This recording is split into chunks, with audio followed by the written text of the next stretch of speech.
যে যিটো সময়ত সমগ্ৰ দেশবাসীয়ে 26-27 জনকৈ নিৰীহ লোকৰ মৃত্যুত শোকত স্তব্ধ হৈ আছে, সেইটো সময়ত অখিল গগৈ ডাঙৰীয়াৰ এই ৰাজনীতি ন্যস্ত স্বাৰ্থত জড়িতই নহয়, কেৱল এই ৰাজনীতি দেশখনৰ বাবে বা আমাৰ গোটেই অসমখনৰ বাবেও অত্যন্ত এটা মানে কি বুলি কওঁ আৰু সংবেদনশীল এক মন্তব্য তেখেতৰ।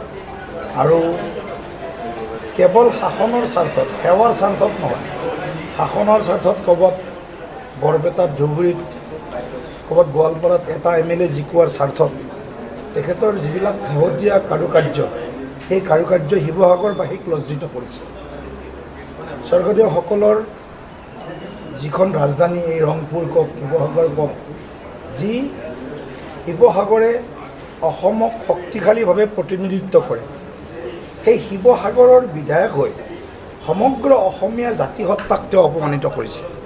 17 বাৰ মোগলক পৰাস্ত কৰা অসমীয়া জাতিয়ে আৰু এই জাতিৰ যদি কোনোবা তেওঁ মানে বংশধৰ বুলি তেওঁ নিজকে ক'ব বিচাৰে, সেই জাতিটোক যেতিয়া তেওঁলোকৰ ভোট, তেওঁলোকৰ অন্য দিশ লৈ যি ধৰণৰ মন্তব্য, আচলতে আমি ধিক্কাৰো দিছোঁ আৰু ঘৃণাও লাগিছে অখিল গগৈৰ প্ৰতি।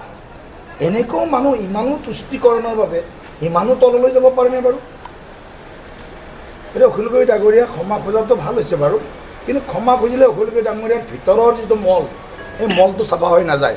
ভিতৰৰ মলটো অখিল গগৈ ডাঙৰীয়া আছে, হয়তো অসমখনক আৰু দ্বিখণ্ডিত কৰি বা অসমখনক তেখেতসকলে লগ লাগি এই যিটো সোণাৰ বাংলাৰ কথা চলি আছে বা অন্য এখন পাকিস্তান বনোৱাৰ তেওঁলোকৰ যিবিলাক ষড়যন্ত্ৰ আছে, তাত অখিল গগৈ ডাঙৰীয়াহঁতৰ নিচিনা ব্যক্তিৰো হয়তো পাকে প্ৰকাৰে প্ৰত্যক্ষভাৱে নহ'লেও অপ্ৰত্যক্ষভাৱে হয়তো ক'ৰবাত তেওঁলোকৰ মানে মানসিক তেওঁলোকৰ এটা সমৰ্থন আছে।